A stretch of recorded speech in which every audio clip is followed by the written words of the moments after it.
Hello, and welcome to the Johns Hopkins University Pandemic Data Initiative's second expert forum. Today, we'll focus on the role that public health data has played in schools during the COVID-19 pandemic and the changes in data collection, analysis, and dissemination that will be necessary to support schools now and in the future. I'm Dr. Lainey Rutko, a professor at the Johns Hopkins Bloomberg School of Public Health and a leader within the Johns Hopkins Coronavirus Resource Center. Over a year ago, Johns Hopkins launched the Coronavirus Resource Center to collect, report, and analyze COVID-19 data from local, state, and federal government agencies in the United States and around the world. Millions know us for the worldwide map that provides real-time data visualization of the pandemic. The overwhelming positive response and traffic to this first-of-its-kind effort revealed just how critical these data are and how much interest the public has in data to inform important decisions in their daily lives. But our work has also revealed a major shortcoming. Everyone interprets and manages this data differently, and that's what inspired us to start the Pandemic Data Initiative with the goal of highlighting all of the lessons surrounding public health data that we've learned from the COVID-19 pandemic. We're especially interested in how we can best prepare our data infrastructure to spot future health crises earlier and to manage them better. Today is the second of several forums that we plan to host to discuss what's worked in COVID-19 public data management, what didn't work, and how to improve the processes moving forward. As part of today's forum, we'll have an opportunity for Q&A with our speakers. So please submit questions for our experts in the window that you see at the bottom of your screen, and I'll be keeping an eye on those questions as they come in throughout this session. I'm now going to introduce our panel. I'm joined today by 4 guests who can speak to every level of public health response within schools. First, Beth Blauer is Associate Vice Provost for Public Sector Innovation at Johns Hopkins, and she's the data lead for the Coronavirus Resource Center. She'll be speaking about COVID-19 testing and cases with school-age children, how we currently collect data from and supply data analysis to schools, and why we're convening this forum today. Then we'll hear from Dr. Annette Anderson. She's the Deputy Director of the Johns Hopkins Center for Safe and Healthy Schools. And prior to joining Hopkins, Dr. Anderson was a teacher, an assistant principal, and a charter school CEO. She's been using her breadth of experience in schools to develop and advise on policies for determining how best to keep students safe during this pandemic. Then we'll turn to Dr. Michael Inohosa, who's joining us from Texas, where he serves as the superintendent of the Dallas Independent School District, the second largest district in the Lone Star State and the 16th largest in the nation. We are thrilled to have him joining us today. Dr. Hinojosa's career in public education, from teacher and coach to superintendent and CEO, spans more than 4 decades. The Council of the Great City Schools recently named him the 2020 Urban Educator of the Year for his work leading Dallas schools through the coronavirus crisis. Finally, Dr. Bill Moss is the Executive Director of the International Vaccine Access Center at the Johns Hopkins Bloomberg School of Public Health, as well as the vaccinology lead for the Coronavirus Resource Center. Dr. Moss has a depth of knowledge on vaccine development, deployment, and administration, and he'll speak with us about ongoing efforts to vaccinate school-age children and what the timing of that may look like. Thank you all for joining me today. Beth, I'll turn to you first for an overview. Thank you so much, Lainey. I am so excited about this panel. I'm going to try to keep my comments brief because we have such rich experience here, and I just want to make sure that we get to everybody. So I want to talk first a little bit about the history of data in schools and why it's so important for us to keep a focus on school-based data and data around kids. One of the things that I think we have lost a little bit of sight of is that schools actually provide some of the richest information and data as it relates to framing some of our most prolific public health crises. So if you think about flu and colds and all of the things that have impeded the ability for schools to function or to have full classrooms, there have been productions of data that have really helped us frame the way that we think about public health. And so there is actually quite a significant amount of public health data infrastructure that was actually built so that schools could report when illnesses were disproportionately affecting their classrooms. So we have a national model already where data is reported on attendance, where data is reported on the use of over-the-counter medications, on a whole host of different ways that we use to survey whether or not we have disease in the community. COVID actually posed a very different kind of challenge, which was not only did we want to have this data coming from schools into national resources, we needed data to come from state and local communities and also the federal government into schools so that they could navigate some of the toughest decisions that they've had to navigate in a generation. And those decisions are we keeping kids in the classroom? Are we moving to virtual environments? How are we going to actually navigate some of the restrictions that we need to put into place to mitigate the impact that COVID could have in our classrooms? And for the first time, this flow, which happened to be very one-sided, where schools were reporting all of this data up and then it was informing public health decisions, needed to flow back into schools so administrators could make these decisions. Is it happening? That's the biggest question. We know currently that the national picture of school-based data and data around kids is that there's about 38 states now that consistently report data in their dashboards that will give you some insight into the impact that COVID is having on that school-age tier. I'm going to go ahead and share my screen. This week, the Coronavirus Resource Center launched a first of its kind, let's see here, a first of its kind, one of the most comprehensive views of demographic data that's available nationally. So, and I'm not sure actually if this is working. So if you're not seeing it, I'll encourage everyone to go to the Coronavirus Resource Center and look at our new racial data transparency, our new data transparency info. And I'm going to try one more time to see if it'll work. And if not, then I will make sure that we send the link out to everyone that's watching today. And so, okay, it doesn't seem to be like it's going to work, but it's okay. We're going to move forward. And basically what we've done is, for the first time, we've aggregated all of this data around the impact that COVID is having across all of the different age groups. And you're able to explore the data and the impact that vaccines, testing and case data and the very worst case scenario around death is happening. And you're able to break that down by age group. Why is this important? This data wasn't available. And when it was available,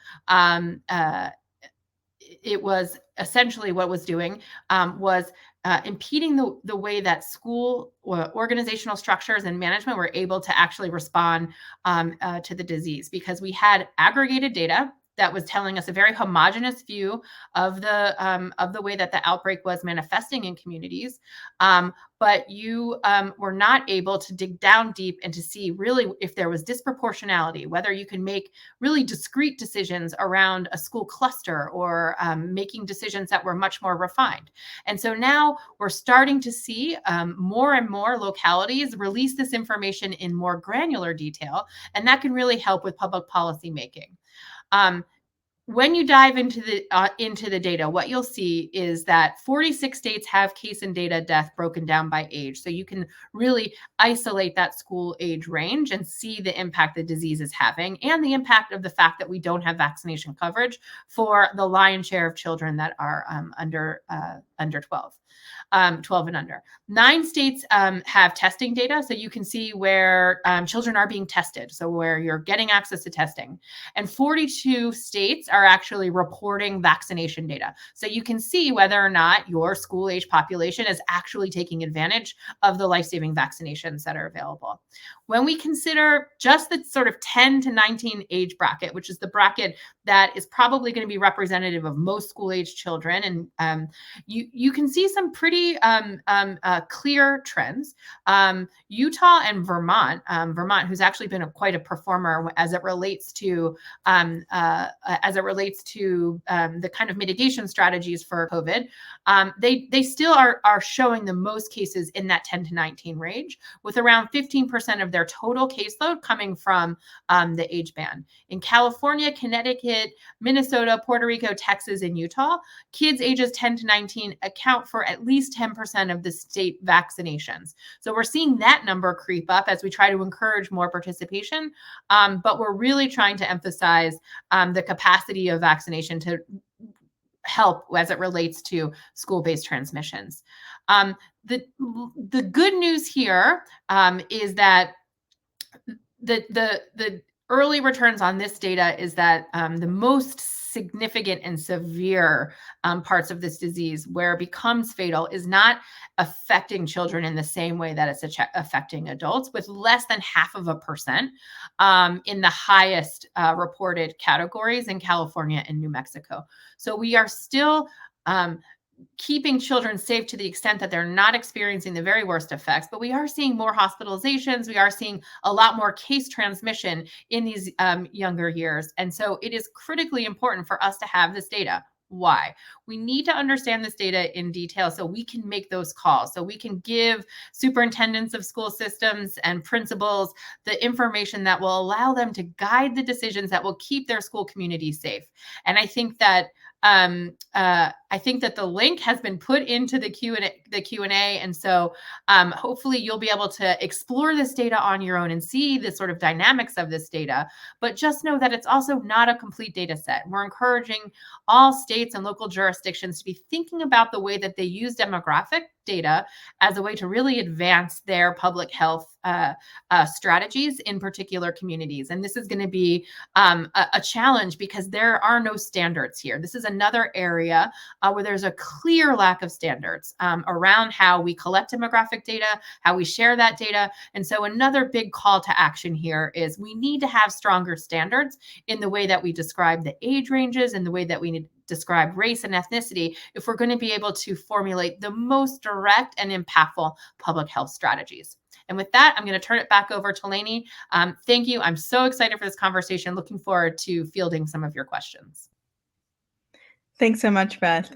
I'm now going to turn to our second panelist, Dr. Annette Anderson, and she's going to share her experiences designing solutions for safe, healthy, and effective schooling using data. Annette, over to you.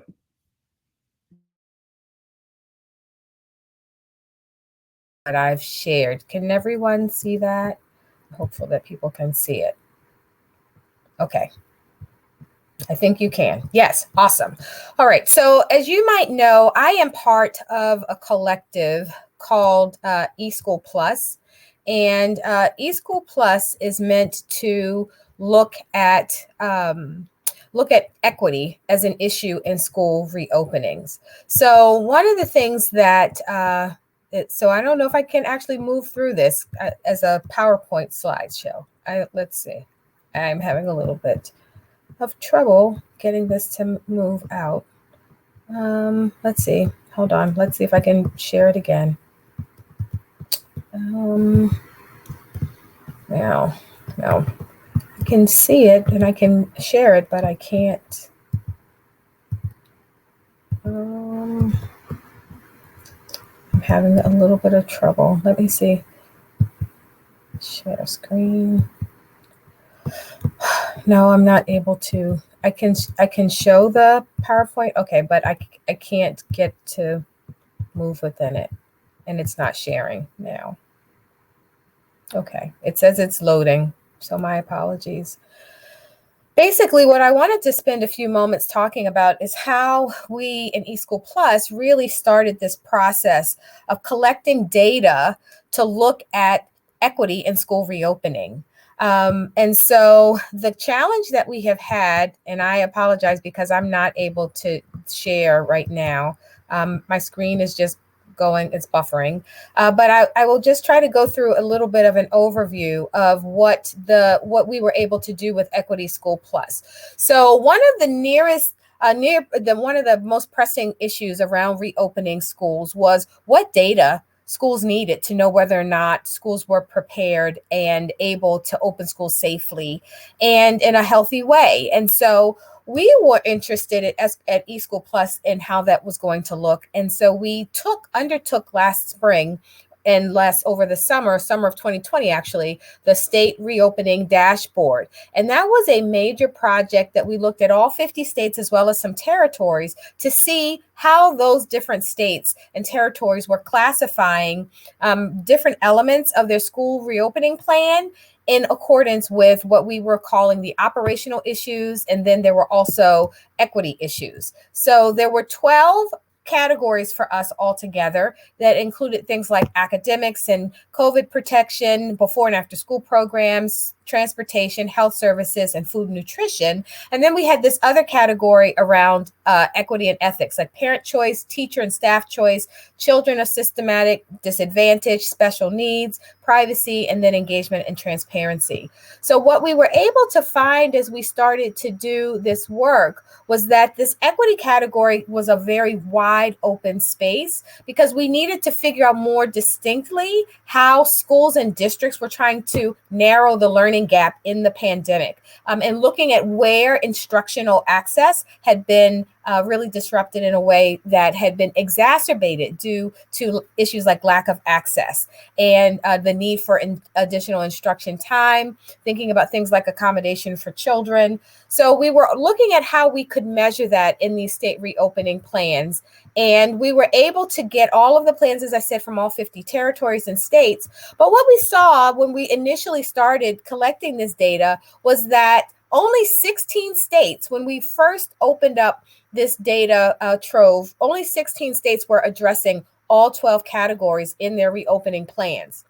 And so we began to go back and try to do a little bit more refinement with that model. And then by the time school opened in the fall of 2020, we saw that that number had doubled to more than 30 of those states, addressing all 12 of the categories that I mentioned, measuring both the operational as well as the equity focused issues. Now, what was really interesting for us in that was that the categories that had the least adherence, meaning that states had addressed these issues in the least way, had the least amount of data on these topics, were issues like parent choice, teacher choice, and staff choice, and also children of poverty and systemic disadvantage. And as I shared with you a moment ago, we know that in this pandemic that has been one of the significant driving factors of how we are supposed to move through this pandemic with data. So we needed to get more data on some of these topics. And so it became pretty interesting for us that we had states that had to go back and look at issues like parent choice. So between the summer and opening of 2020, we saw that we went from 37 to 51 of the states emphasizing access to parent choice. Now, as we have reopened schools this year, we see that there has been a little bit of a difference in how parent choice has been offered, but we know that parent choice has still been a predominant data point in the conversation about the recovery from the pandemic closures. The other issue has been around teacher and staff choice. So in the summer of 2020, we saw that only about half the states that we were querying were mentioning staff choice and teacher choice in school reopening, that by the time we reopened in the fall of 2020, that number had bumped up by a little bit, by a third, to 36. But the challenge still has been that teachers still want to have more choices, and schools have had to try to organize their reopening not based so much on teacher choice as it has on parent choice, and also on resource availability. And so we continue to look at what teacher choice means in the reopening of schools, as we see so much turnover in the number of teachers that want to go back to the classroom versus the ones who are deciding to either move up or out of the profession. And the third area was this issue around children of poverty and systemic disadvantage. We needed to do more work around how we would have data collected about the children who potentially were out of school, out of learning, and out of engagement. there is we suspect that about 3 million children over the pandemic, over the course of the 2020-2021 school year, at some point missed some of their learning, their academic instruction. And so trying to look at what that meant for our most vulnerable children and how it opens up this equity gap has been a significant interest of ours. Another interest of ours for eSchool Plus has been looking at the teacher and school staff vaccine availability. And you can take a look at this at equityschoolplus.jhu.edu if you'd like to see that. And so we were tracking over time in the U.S. when teachers were becoming eligible for the vaccine. And so that was our winter project, looking at that, and now looking again at this globally. So we have partnered with the World Bank as well as with UNICEF, and we now have something called the Global Education Recovery Tracker.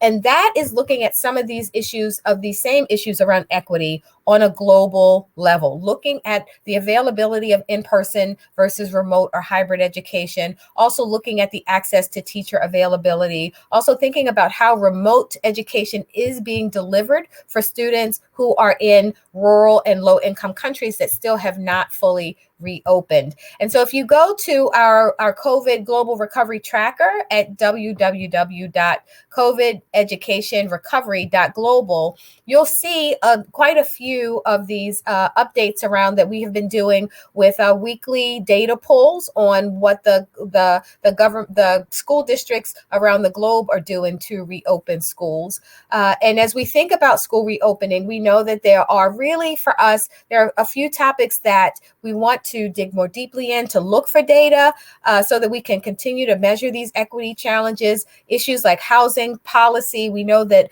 the moratorium on eviction assistance has ended. And so we are concerned about what that will mean for the availability of instruction and consistency for our most vulnerable students. Also looking at teacher retention, thinking about things like instructional quality, looking at the assessments. We know that many districts around the country have said that they will be giving assessments this fall so that we can assess the amount of learning loss that students potentially have suffered.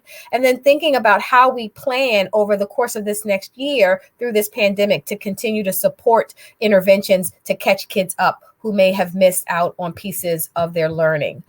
So with that, I want to say again, you can go to our COVID Education Recovery.global tracker. I wish that I could share. I also have up, for some reason, my page is not sharing because I wanted to take you actually to the website so that you could see that we have blog posts that interpret some of this Global Education Recovery Tracker data. And so you can certainly go to the blog posts and look at some of this data, looking at how low-income countries versus middle and high-income countries are providing remote instruction for students, the differences, and also looking at how the countries are providing catch-up support for students who may be in rural or more economically vulnerable parts of those countries. So with that, I will throw it back to Lainey and say thank you for the opportunity to share this moment.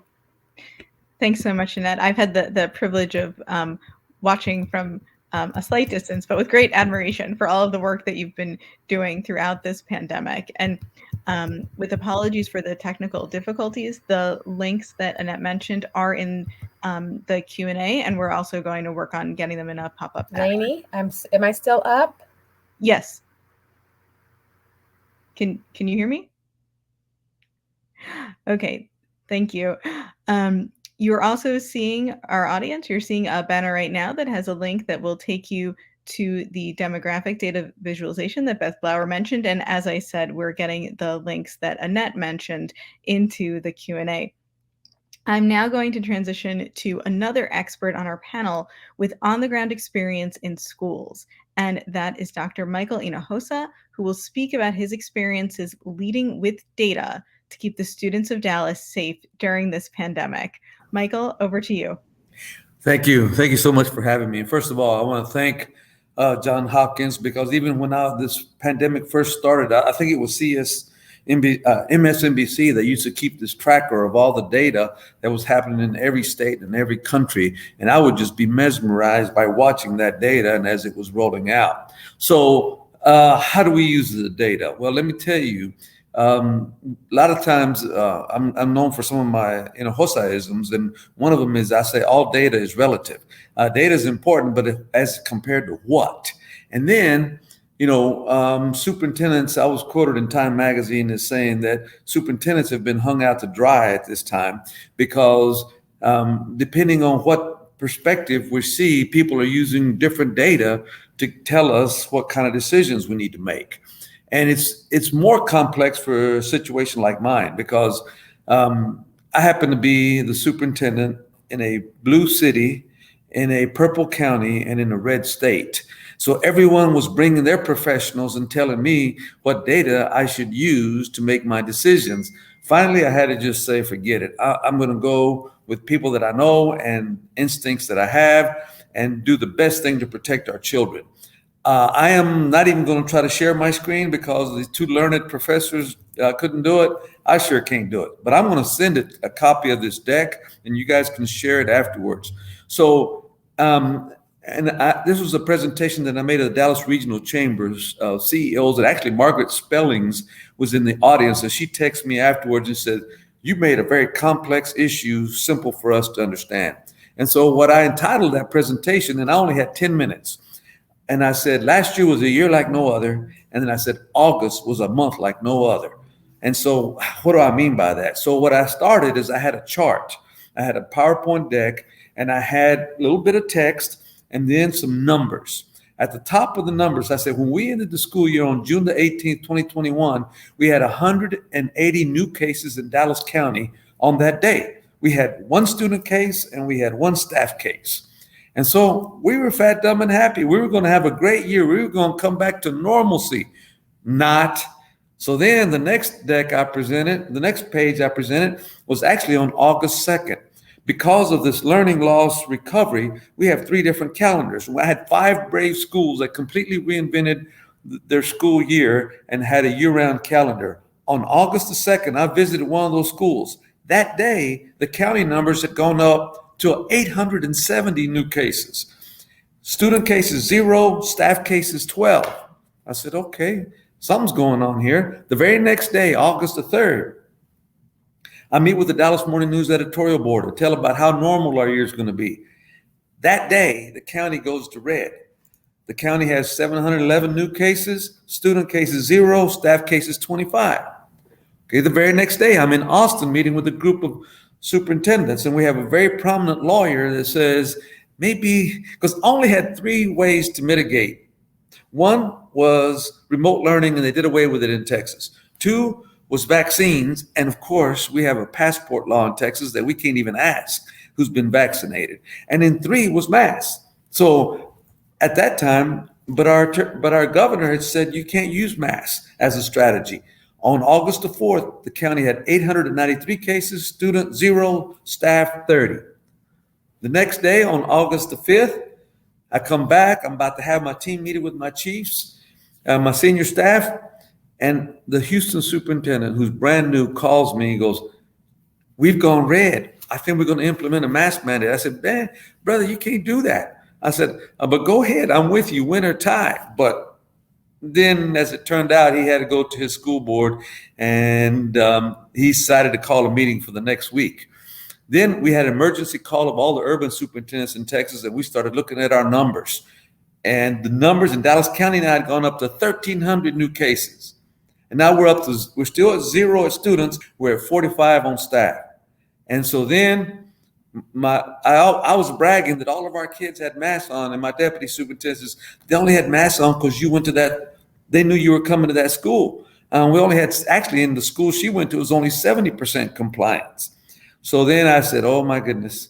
And then I was going to call a news conference the next day and say, we're going to implement these mask requirements. Well, on Friday, the August the 5th, I decided to wait a day because I hadn't socialized this. I hadn't let my school board know what I was about to do. And I know I was going to against the governor, and I knew this was going to be ugly.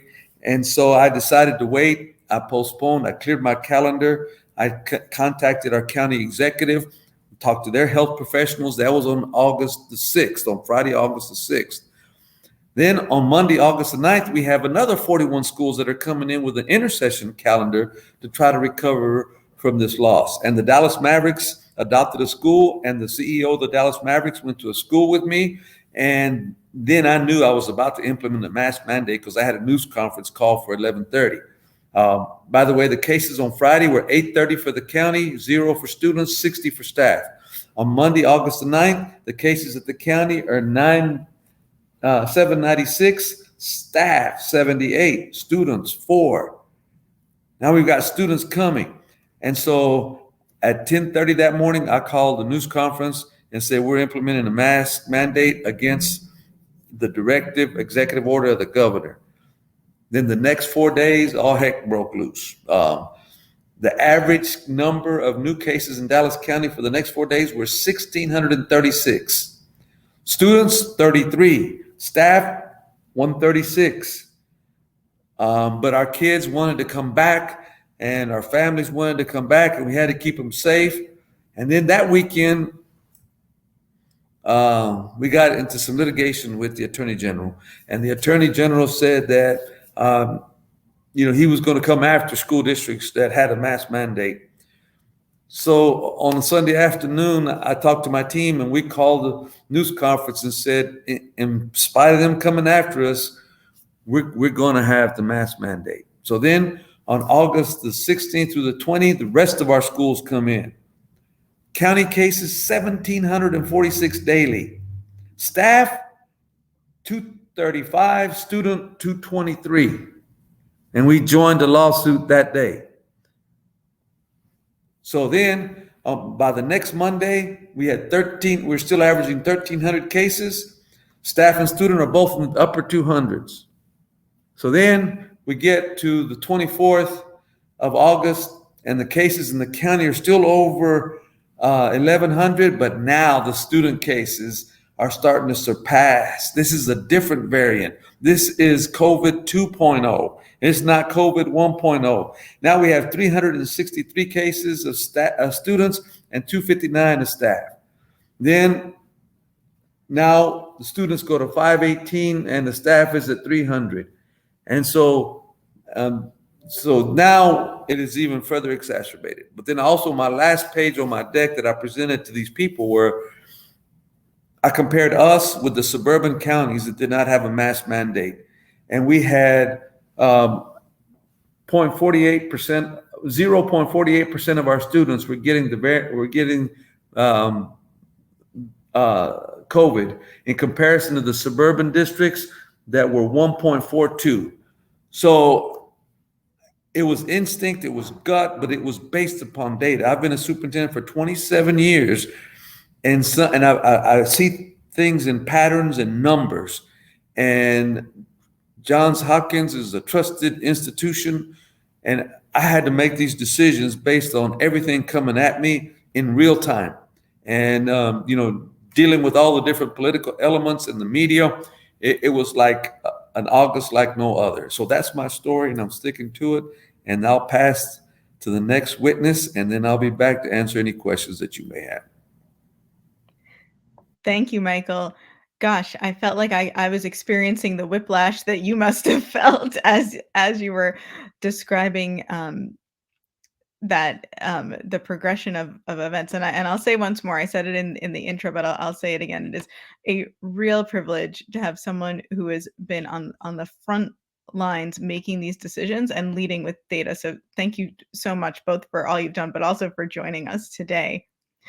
I'm now going to turn to my colleague, Bill Moss, who's our final panelist today, and he'll be discussing the development and long-awaited rollout of COVID-19 vaccines for children. Bill, over to you.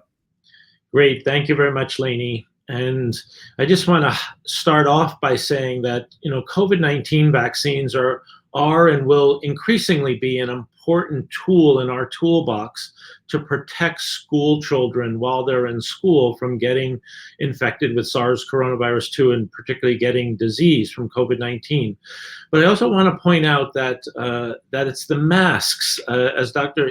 Inohosa just described, that really prevent infection. And we have to be realistic about what our vaccines are going to do, and they prevent severe disease. That's what they do best. Right now, obviously not all school children are eligible to be vaccinated with a COVID-19 vaccine. The Moderna and Johnson & Johnson vaccines are only authorized for individuals 18 years and older, but the Pfizer BioNTech vaccine is approved for those older than 16 years of age and authorized under the emergency use authorization for children 12 to 15 years of age. So we do have, for some school children, an authorized vaccine that they can get to protect themselves in the school situation. Obviously, there's been a lot of urgency to get vaccines authorized for younger children. And this has taken some time. And I recognize that there's some tension here between the urgency imposed by the pandemic and the surging cases and the cases that Dr. Inohosa described, with having a rigorous and careful review of both vaccine safety and effectiveness for children. And this is the tension we're seeing now. The Pfizer vaccine is the one that's out in front in terms of being authorized for children 5 years to 11 years of age. We're hearing that Pfizer will be able to present the data to the FDA by the end of this month, perhaps early October. It will then take a couple weeks for FDA to review that, and then there'll need to be recommendations from the Advisory Committee on Immunization Practices endorsed by the CDC to recommend the use of the Pfizer vaccine in children 5 years to 11 years of age. I do not expect any surprises. This process has been delayed a little bit because the FDA is requiring a median of 6 months of safety data as opposed to 2 months for the adult trials. And they asked Pfizer to increase the number of children enrolled in their trials because they want to look very carefully at the safety data, particularly around the myocarditis and pericarditis that has been reported.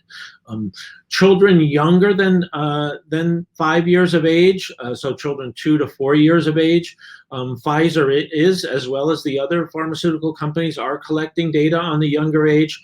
Pfizer has reported that they expect to have data in that age group, perhaps by the end of October, early November. Again, it will go through the same process of review by the FDA and then ultimately recommendations on its use from the Advisory Committee on Immunization Practices, but that's probably not going to happen until early 2022.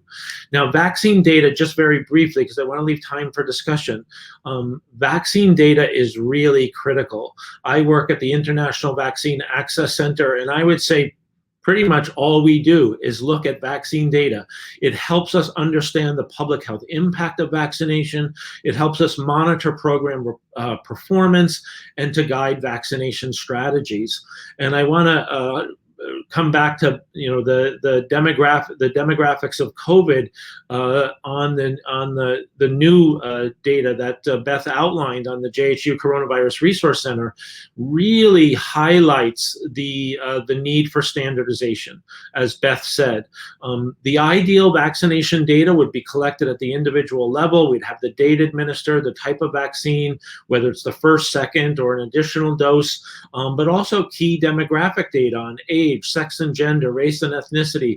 And right now, we're just not collecting those data across the states in a standardized manner that allows us to really compare across states and look at a national level. And so this is critically important. And again, I urge the viewers to look at that, our website on those data, and obviously particularly the vaccine data. Now, the United States has a long history of collecting really good data on vaccination coverage in schools.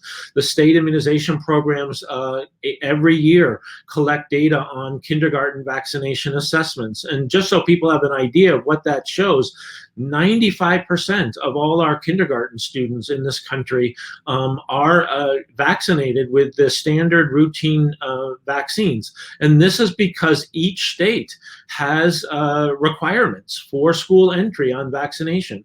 And only 2.5% of students have any kind of exemption from those standard vaccines.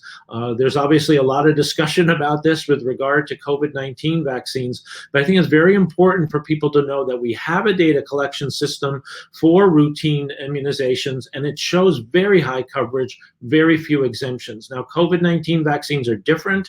They're going to be across the age groups, but we need kind of that very accurate, detailed, granular data that we need for all COVID-19 vaccines for our school children. We need to be able to track exemptions, and we need to have data at the level of the school so schools can assess their risk. Anyone who's, probably everyone watching has seen a schoolyard or children in classrooms. There are a lot of contacts between children, and it's very easy for a respiratory virus to spread in that type of setting. And so we're going to need very accurate, granular, detailed data on vaccination coverage with COVID-19 vaccines, particularly as we roll these out and more children are eligible.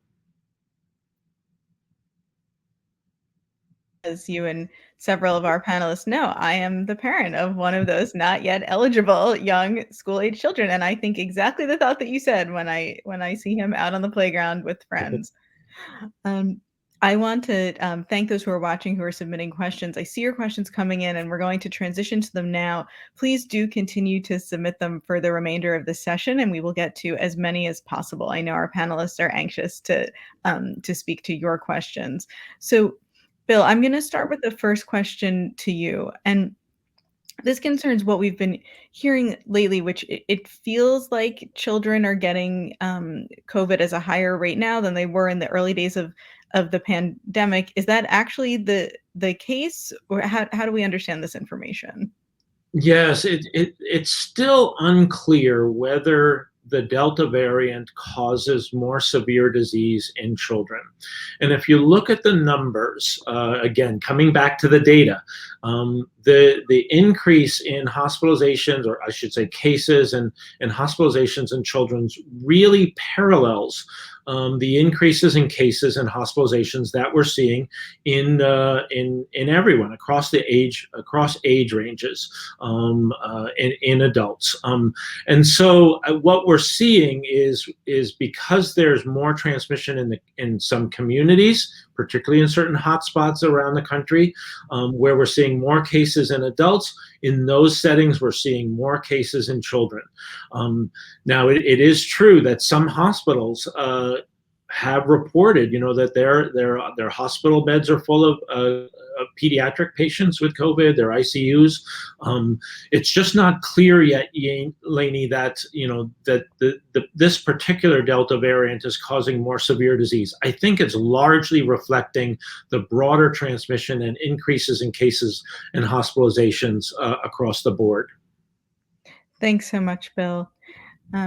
Annette and Beth, I'm going to send this next question to both of you because it concerns the various data resources that you each mentioned. So Annette, I'll ask it and then I'll start with you, and Beth, then I'll turn to you. So the first part of the question is, can you explain what or revisit and elaborate on the types of data that you've put together that are available to the public, so to schools, to parents, to anyone who's interested? So Annette, to you first, please. Sure. So we started out with our school reopening tracker, and that is available at our equityschoolplus.jhu.edu website. And that was looking at all of the different state reopening plans and how they conform to our understanding of the operational needs of schools versus the equity needs that we are interested in, particularly for our most vulnerable children. We also have a resource around teacher vaccinations. Now, we know that now vaccinations for teachers have been prioritized by the Biden administration since March. But before then, there was some question around how we were going to reopen schools without teachers having priority for vaccines. So right now we know about 90% of our teachers are vaccinated. And so we have been looking at this data to see if there's been any kind of connection between teacher reopenings and the capacity to have those vaccines prioritized for teachers.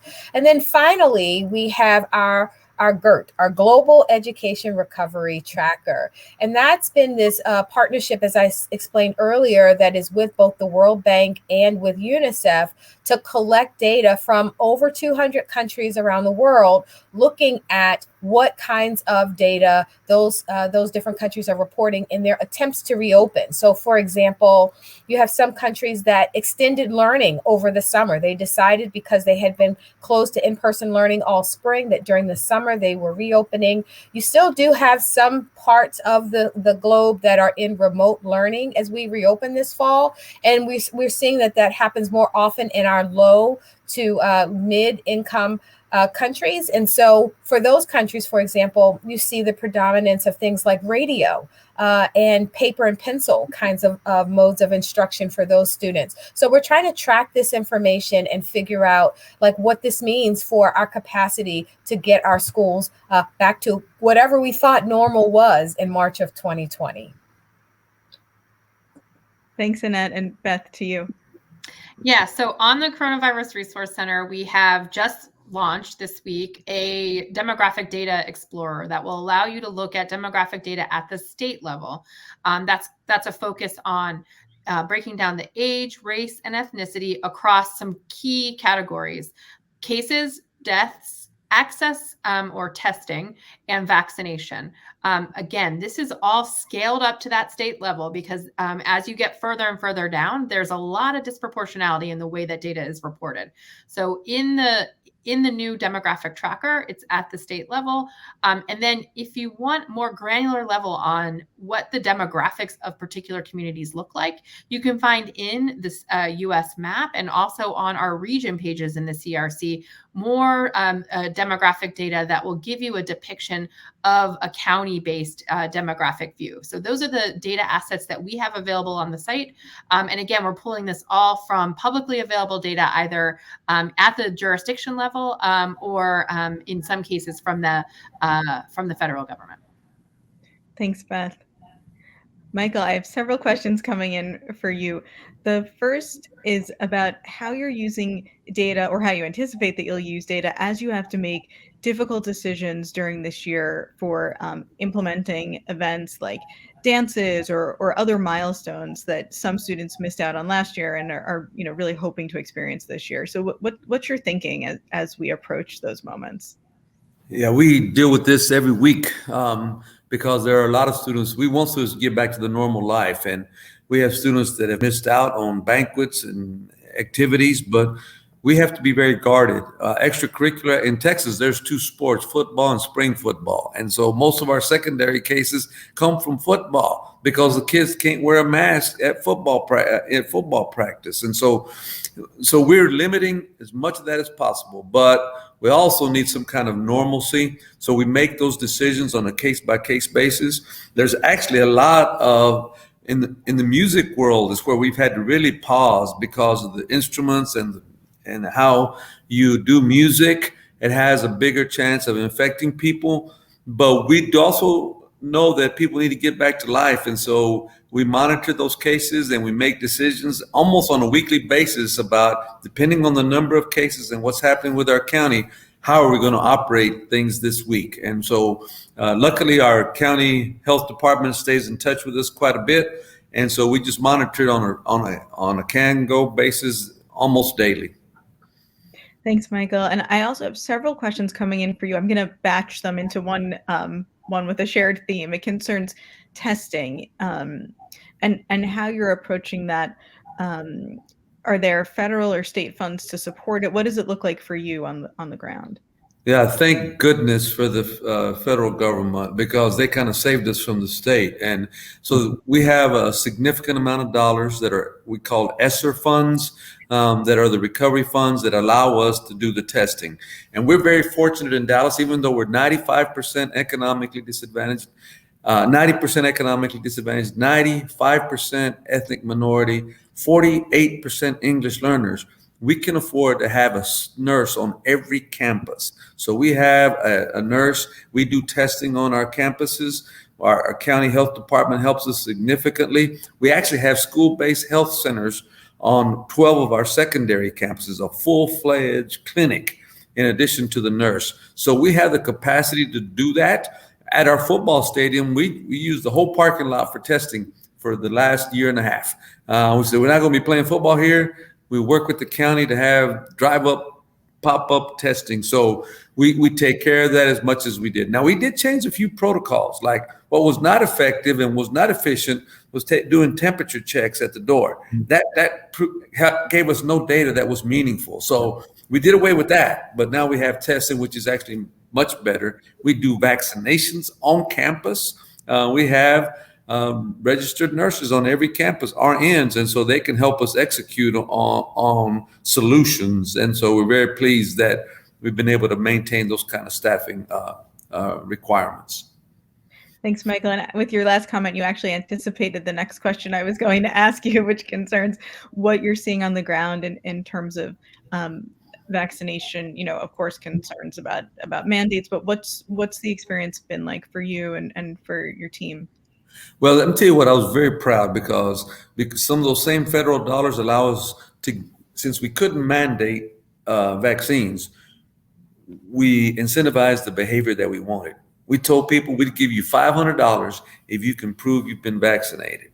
And within 2 hours, 6,000 of our educators out of our 22,000 educators gave us their documentation because they'd already done it and they got $500 for it.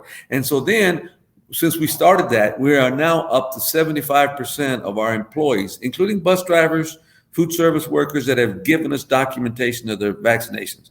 We're also incentivizing students. We're giving them $50 gift card if they'll take the vaccine. We were at 30% of the eligible ones, and it's creeping up pretty quickly. We have a group called our teen board, and these are our leaders at our 37 high schools, and we charge them, get your peers to take this vaccine. And so now they're saying, where's our $50? I said, well, just hold on. We got to execute on that. So, Michael, no surprise, you're a very popular panelist here. I have another question for you. As we see the COVID numbers rise, do you feel like you're also seeing an increase in mental and behavioral health concerns among your faculty, your staff, your students? Yeah, absolutely. We anticipated this. So even before this fiscal year, we hired 58 mental health and social work professionals that were new fiscal notes to our team, because we knew, as you very well know, the biggest reporter to the Child Protective Services are teachers. When kids come back and now they've been in that kind of home environment, can you imagine the trauma that they've gone through? And so we ramped up for it. But also we've decided to do something different. I started asking a rhetorical question: why would I ever suspend a student again? Now that we have all these technology and devices, and what I was expecting my staff to come back with me was, well, we're going to just, now if you come and you get in trouble, we're going to put you in another room. No, what they came back was a whole social, emotional, mental health opportunity where we call them reset centers. And so for these students that misbehave because of their mental health issues, even if it's a discipline issue, we're going to find a way to redirect their behavior. And we quit hiring football coaches to run our in-school suspension. We hired mental health professionals to run our reset centers at all of our secondary campuses, because we're trying to prevent behavior, but also this mental health issues that these poor kids, they've been sitting around a table and somebody they know is gone. I mean, adults, we don't deal well with that. Can you imagine how a child's going to deal with someone that they love is no longer at their dinner table? So we're trying to mitigate for all those issues, and they're just coming and going. Thanks, Michael. I'm now, Bill, also several questions for you, so I'm going to turn to you and try to consolidate them around a common theme. So one, which you touched on in your opening remarks, is approval or authorization for COVID vaccine for those who are under 12 years old. Can you talk a little bit more about how you see that going in the next couple of months? Yeah, so the process is that the FDA needs to review the data on safety and efficacy or effectiveness, and then there needs to be recommendations from the Advisory Committee on Immunization Practices, much as what's happening even today on booster doses. It's the same process. Pfizer, the vaccine manufacturers have been collecting the data on both safety and efficacy in children younger than 12 years of age. What we're going to see happen first is, I think, an authorization for the Pfizer vaccine for children 5 to 11 years of age. The predictions on that are perhaps late October, early November. It's possible, it's very hard to predict this sometimes, but so it could be delayed a little bit. But most people are saying before the end of the year, we'll have an authorization for 5 to 11 years of age with the Pfizer vaccine. The Moderna vaccine's a couple weeks or months or so behind that, so I think we'll see that. In terms of the 2 to 5 years of age, that we're expecting Pfizer to have data presented perhaps by November of this year, but I don't think we'll see that authorization until early 2022. Thanks very much, Bill. And we are closing in quickly on 1 p.m., so I'm going to wrap up. Unfortunately, that's all the time we have for questions today. We did get to as many as we could during this hour. I want to thank our 4 wonderful panelists again, Beth Flower, Annette Anderson, Michael Inohosa, and Bill Moss, for speaking with us today and for sharing their expertise. Their insights are critical for helping us to understand the current pandemic and also for anticipating the future needs of our education system. The next Pandemic Data Initiative Expert Forum will be on November 12th at 12 p.m. And you can pre-register for that event on the page that's linked from the registration page for this session. Thank you again to our audience for joining us today, and especially to those who submitted questions for our panelists to answer. As always, this forum will be archived and available at coronavirus.jhu.edu. Thanks so much, and until next time, stay safe.